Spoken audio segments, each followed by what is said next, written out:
All right. So what we've done here is we've basically set up the power up for sunglasses. I'm going to change this size a little bit, and we'll add a cool little Easter egg, or not necessarily an Easter egg, but a cool power up feature. Oops. I make sure that I set the magnet on to false when we start our game. Yeah, and is that what we want to say then? I figure Wait for the sunglasses to fall.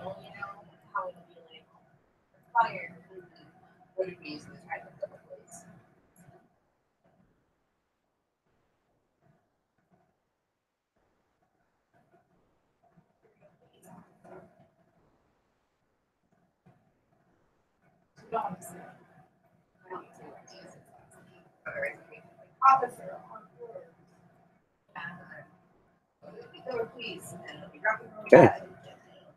Our magnet seems to work. I do want to make a small adjustment here, which is that the bad apples then should also move away.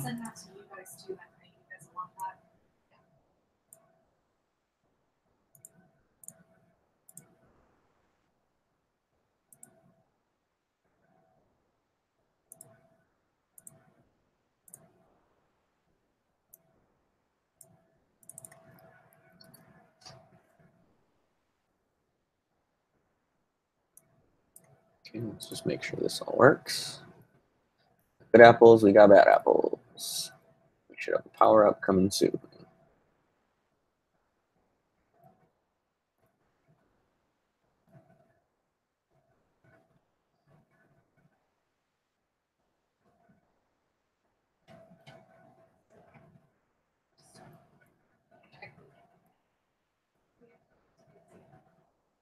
So we're repelling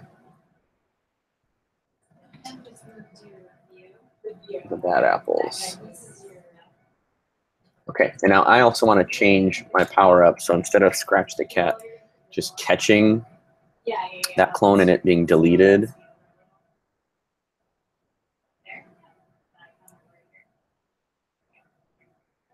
I want to move it to Scratch the Cat.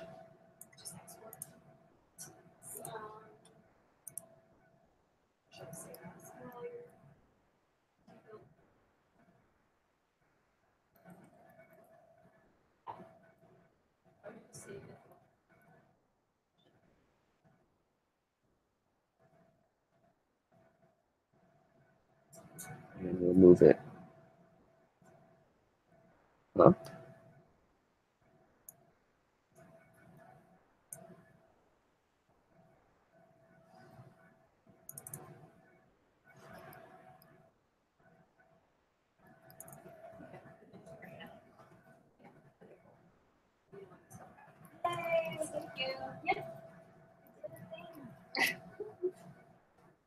There we go.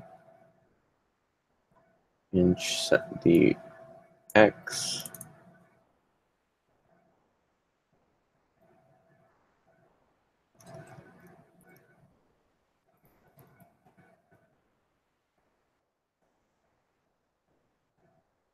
Change this.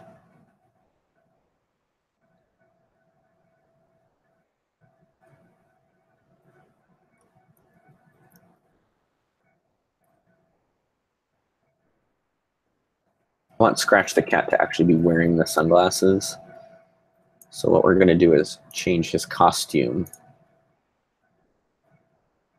Add one. We're going to start with him.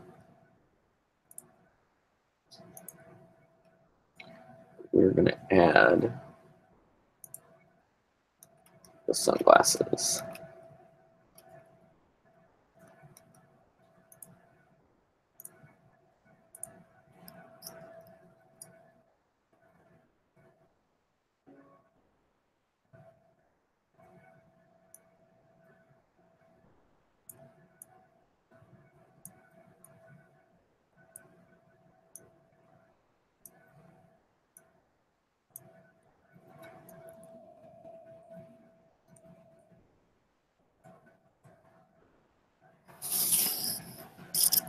And we will make them blue.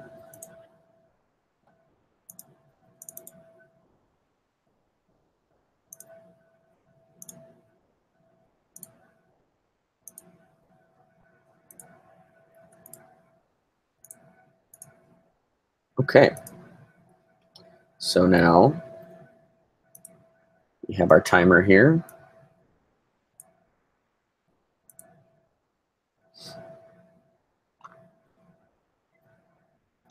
Set magnet on to false. And if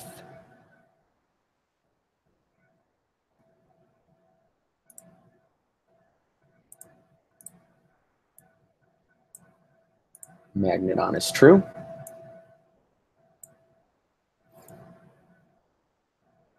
oh, actually we need an if then else because we need to set it to his regular one.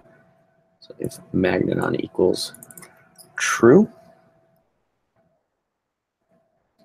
then we want to switch his costume and rename it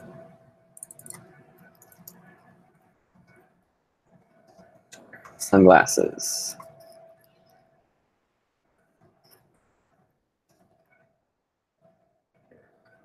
We have two costumes. We have one that's just scratch the cat, and then we have one that's scratch with the sunglasses. So if this is correct, then we switch to that costume. Otherwise, if it's not, then we switch to the regular one. So now if we try this, our should work.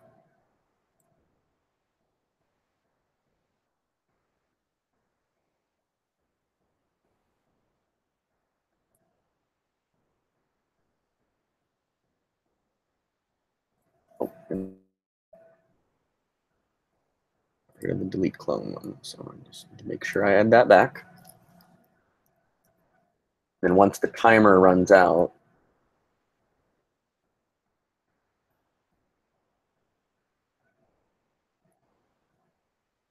and the glasses come off.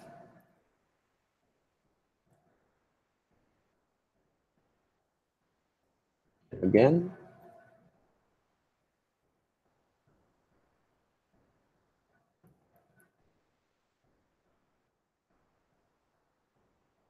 Other timer's working.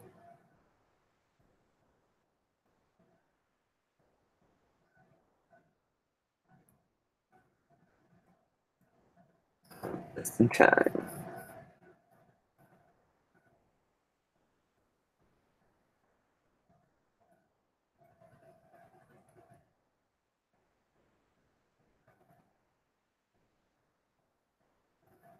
Okay, so those are our two power-ups. So hopefully that answers the question that we got, which was how to add a second power-up, or what are some ideas for a second power-up. And so what we're going to do now is just modify our times to go back. So this will be between 10 and 30 seconds. Maybe we'll just make this one a little bit more rare. Made a 40 seconds for that one. And then let's change this so that it moves a little bit more aggressively away from the player.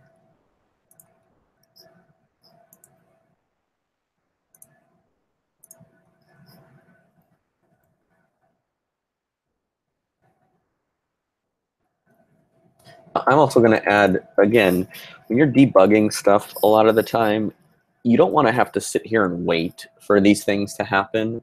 So one of the things that I like to do is add what I call debug keys that you can kind of get rid of this. But let's just say, for example, that I wanted to add when the M key happens that I create one of these clones.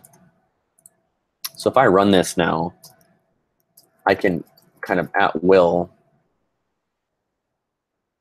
make these power-ups show up.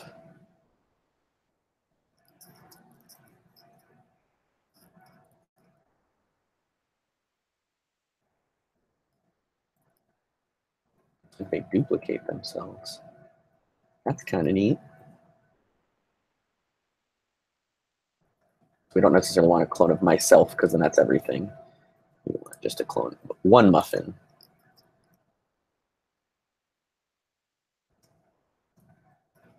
Interesting. I'm not entirely sure why that does that. But it's good for testing because then we can spawn one of these muffins whenever we want to test it. And just make sure that it works correctly. Sunglasses. Yeah, there we go. On the apples, definitely move away. Kind of have free reign to catch all these. So far, so good.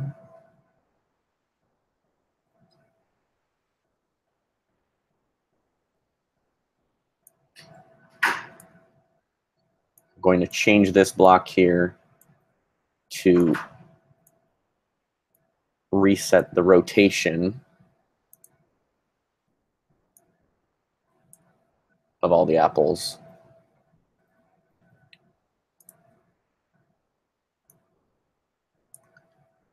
Do the same here. So one of the things that you'll notice with our current setup is that the apples point towards Scratch, but then when the power-up wears off, they don't point themselves back to their regular direction or their regular rotation. And actually, we might want to leave that. It looks kind of funny.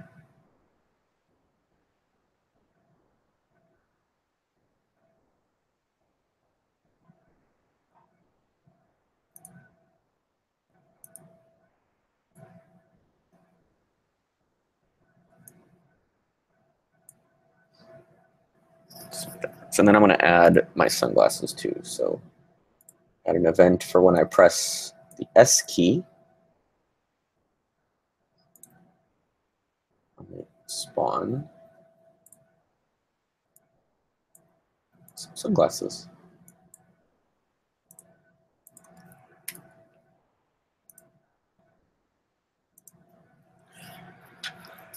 So M gives me my muffin. And S gives me my sunglasses.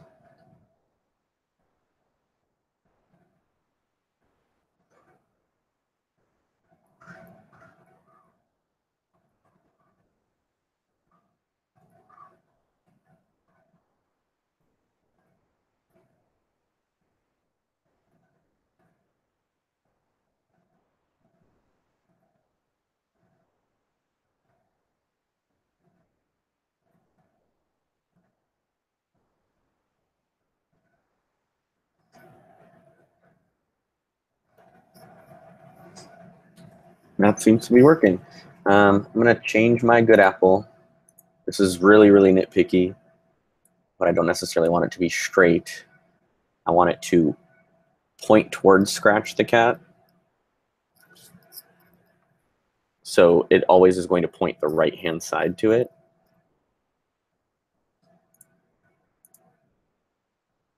So we may want to change how it rotates during that time. Kind of up to us.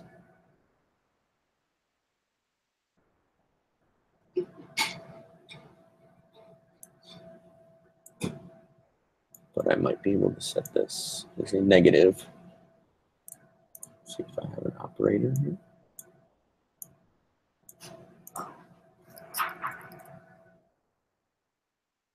Let's see if that works. I'm not actually entirely sure if that'll work.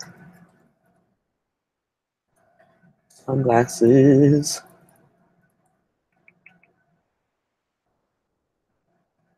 Entirely, it looks like the tops are pointing.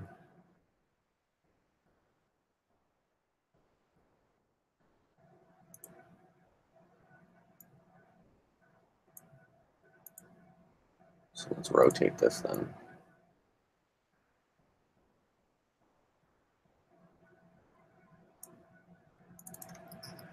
I think it's 90 degrees, but let me just double check.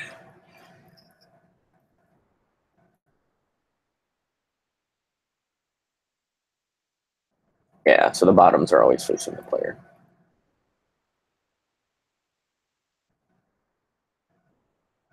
Because we didn't want to point it 90 degrees, we wanted to point it when they're done, they can reset back to their original direction. That's where the mistake was. We talked about this before in one of the earlier sessions when it comes to the user interface. Obviously, we don't want all these variables showing up. We don't really need them up here. The player doesn't need to know any of that stuff except for the score. So let's just spawn a muffin and some sunglasses. Make sure our power-ups are still working.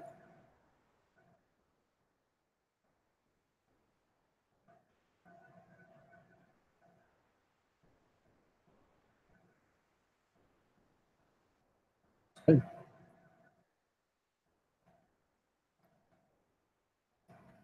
Okay, so we've got about a half hour left now in our training session. We're still open for office hours, but I'm going to create a new project and talk about some things that might come in handy for this year's event. And we'll also be talking about this tomorrow and Thursday as well during those sessions. So if you have specific questions, please feel free to bring them. I can cover any questions you have about Scratch as long as I know. And if I don't know the answer, then we'll see if we can figure out a solution and figure it out.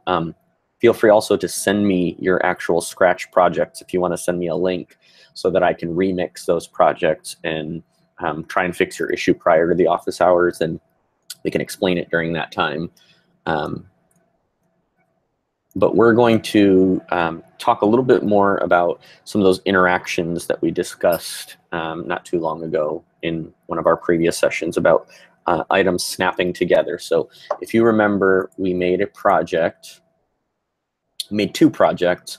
One was where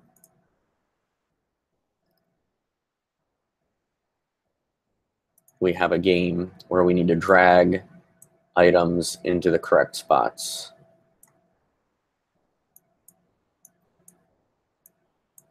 And when we do, we get the checkbox and we get the high five and everything's good. Okay, so these snap to the middle of each of these using some pretty simple code, but it's basically just if they're touching, then snap them to that specific place. So what I want to go over today, or now I should say, is kind of some different ways that you can deal with that snapping feature. You may have just a point that you want to use to snap to something else, or you may want it to snap to a specific side of it. So we talk a lot about these go-to options where we tell something to go to the mouse pointer and then do something else. So we kind of covered it briefly here, but if we move this bow tie that I've added here and we put in a script that the bow tie always needs to follow Scratch the Cat. So we start our events when the green flag is clicked. We'll do a forever loop. We want that bow tie to go to Scratch the Cat.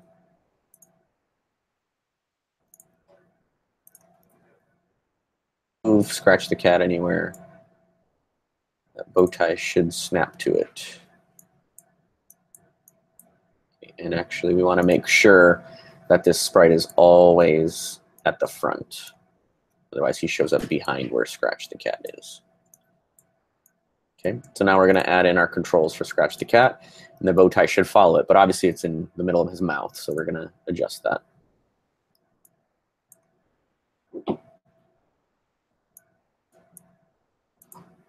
Again, I'm doing the same types of steps that we did several times before.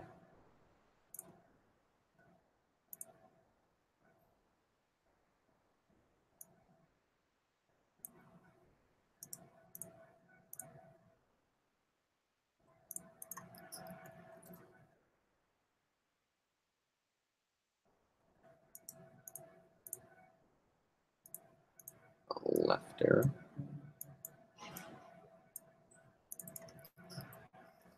And then should be +10.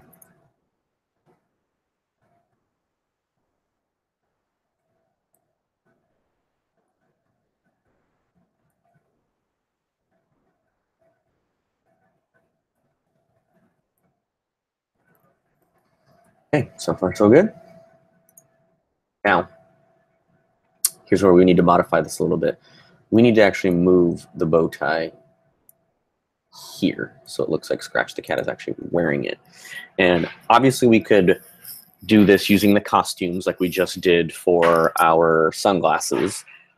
We can have stuff snap to the character just by adding it to their actual costume instead of having it fall around. But again, there may be situations that come up during the event for this specific theme that you need things to snap together and follow, but you need them to snap together to a specific spot in the other object.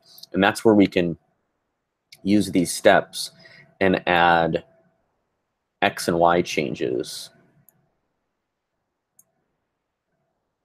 to move these guys. Start this again. Just need to change some of these values.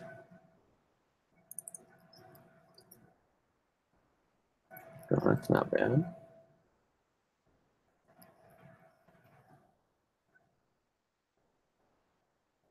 Okay. Now, if we move Scratch the Cat around, bow tie snaps into place. We even get, because there's a little bit of a delay in the actual snapping, so as long as we're holding the keyboard, the bow tie is just a step behind. But as soon as we let go, it snaps into place. So we kind of get this cool little animated gag where his bow tie keeps snapping.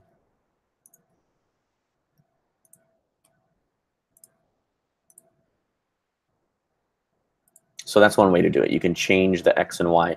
You want to make sure that you do it after the sprite, though, because if you do it in this order, as I've mentioned several times, Scratch will do exactly what you tell it to do in the order you tell it to do it. So by changing the order to this way, we now have an accurate snap.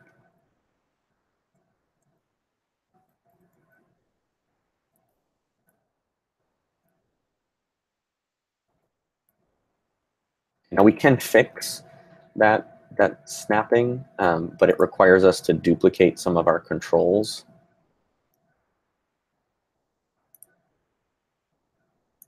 I'm just going to show you how to do it for the right arrow. Because we've told this value to change by 10, we need to change that same value for the bow tie as well. Actually, it's X.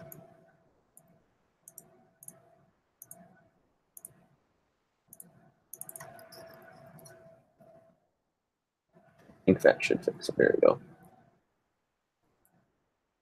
Notice how it still snaps up and down, which again is kind of comical. You might want to leave that. But we just need to make sure that we counteract those same changes that we're making to Scratch on bow tie.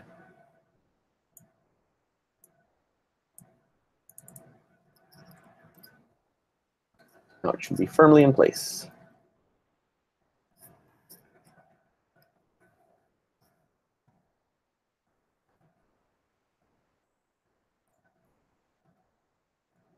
Okay. The nice thing about this is then we can show and hide the bow tie. We can animate the bow tie. So if I add a space bar to this, for example, I can make some motion where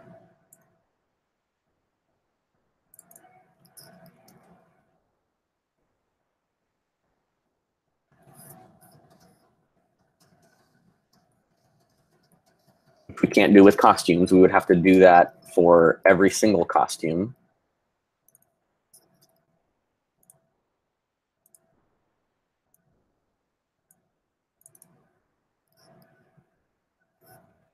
That'll give us a 360. Okay, we wouldn't be able to do that with costumes. We can animate costumes, and I can show you how to do that in just a second. But if you animate a costume, then you actually have to make a new graphic for every single step of that animation, which is not the greatest. Makes it a little bit more difficult to use. So let's talk about that. Let's make some costumes that animate Scratch the Cat walking. That's just something that would repeat over and over and over again.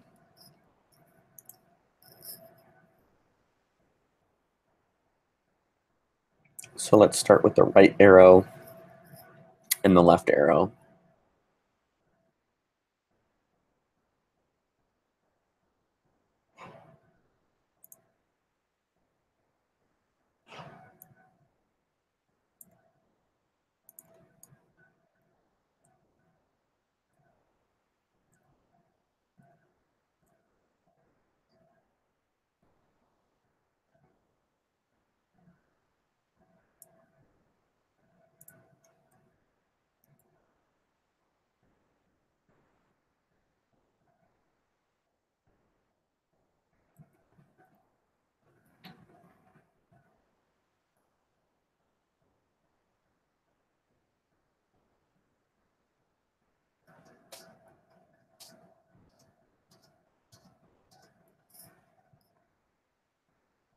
Okay, so the way this works is when I press the left key and the right key, this literally just goes through this list, and when it gets to the bottom, it jumps right back up to the top.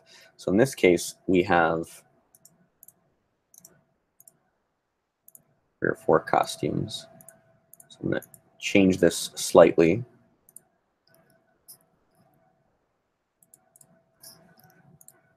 And reshape our little friend here.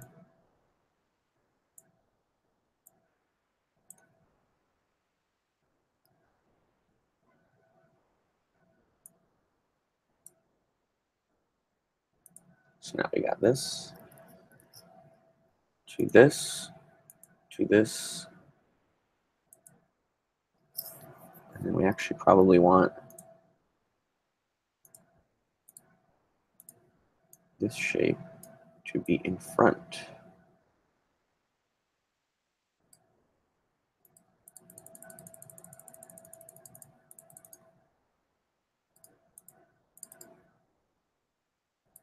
I have to ungroup these.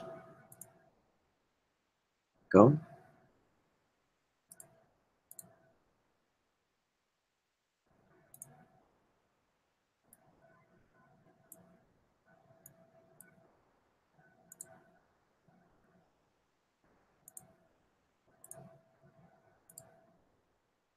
Recolor that.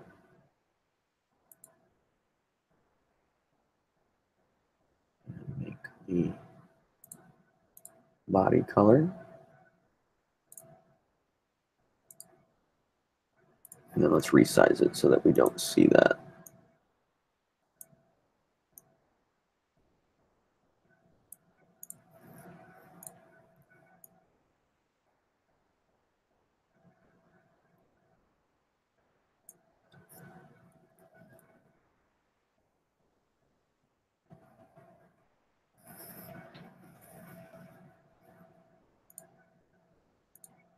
We even need to reshape this here. So the bows connect.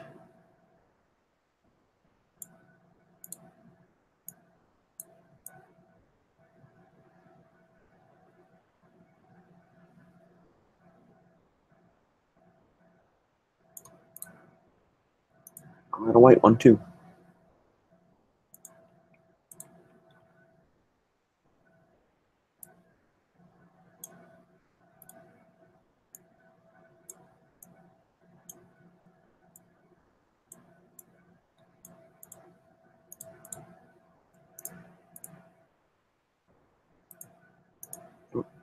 Looks like I messed up the costume just a little bit.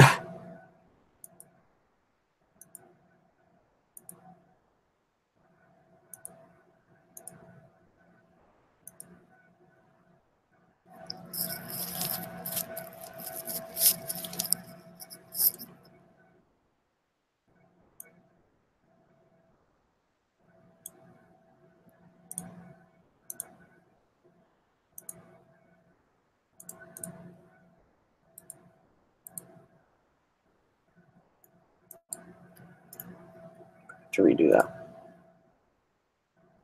Sure, I got my orange picked.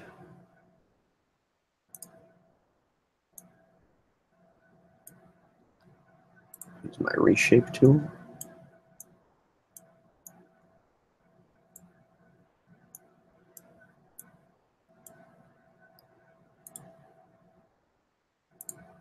this to the front, and then make sure we group everything together.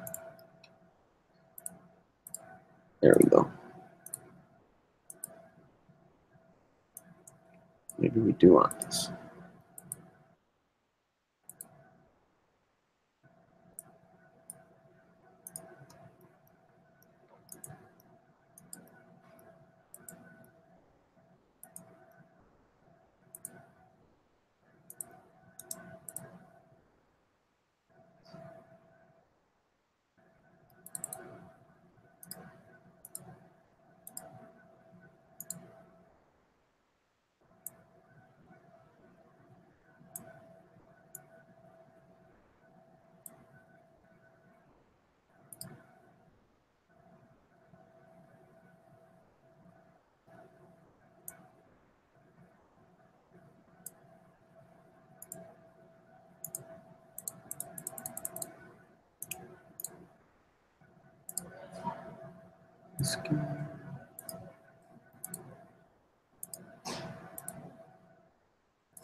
Make sure that this goes above it.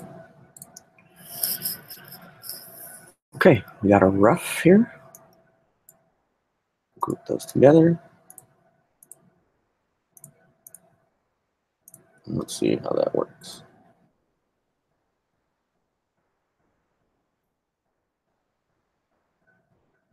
A little fast, and we might need to change the order.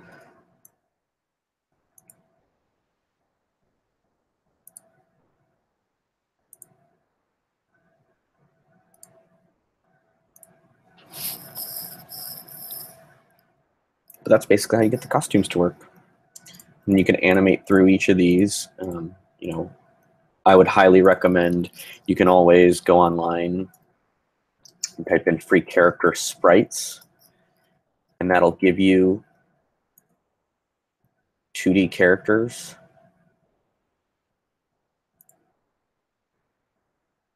In each of the character sheets, when you download it, you should see it. I'm not going to be able to see that on here. But you'll see a sheet that has all the different animations like this. And so then your students can split that up and put them in the right order for the costumes. And then when they press whatever key they're pressing, then Scratch the Cat runs.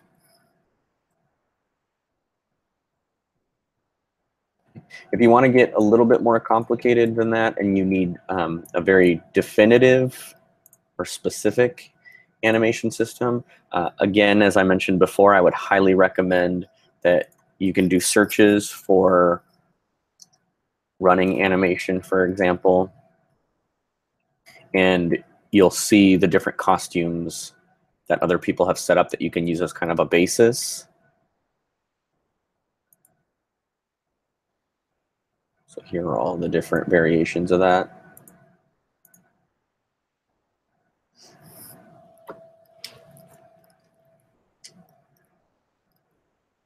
Okay, so we could still do exactly the same thing that we did before, but now we have to split up the animation as one loop, and then the controls as another loop.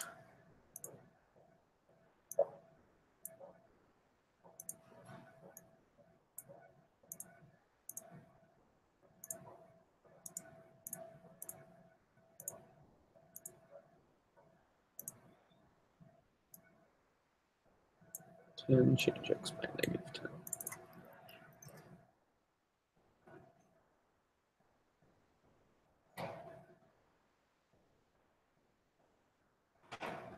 Okay. This can also be combined with backgrounds. So a lot of the times people will do scrolling backgrounds. And the way that they do that is they just keep a variable of how far the player has scrolled.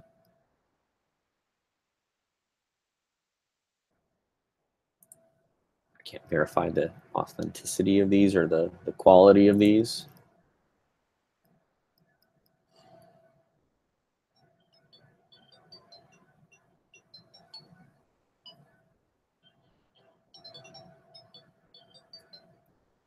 Okay, but typically these are done by keeping track of some value. So in this case, it's a variable called scroll x. And then they have the different pieces of the actual terrain that just loop backwards and forwards. Okay, each piece of terrain has different costumes. One is probably for the actual look of it. The other one is what the player can walk on.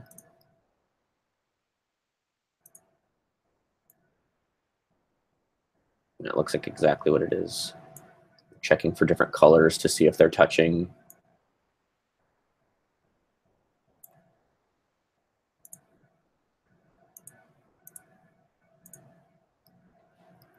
Okay. So there's all kinds of animations that you can do both with objects themselves. And again, you'll want to do separate kind of code blocks to handle each one so that they can be done independently of each other, just like we did with our power-ups. You might need to create some variables for that. And then you can also animate costumes as well. So depending on what you're trying to do, you'll want to do one or the other. All right, so tomorrow we're going to talk more in the next session about some of the stuff specific to this year's event. So I would recommend taking a look at least, you know, have your students kind of look at some of this stuff, because during the event, they're going to need to know how to get two items to snap to each other, or how to get something to follow something else. They might need to, you know how to do some of the stuff that we did in the previous sessions, like the painting. So tomorrow we'll talk about some of that stuff and continue on for event-specific lessons. All right, so thank you for joining us. Again, as always, if you have any questions, feel free to leave them in the chat. I'll be around. Post them on our YouTube page for this video, or you can also leave us comments on YouTube or just shoot us an email. We'll be happy to respond. If you join for the sessions tomorrow, you can also ask them in person, and we can work through any questions or issues that you're having. So thanks for joining us, and we'll see you soon. Have a great day.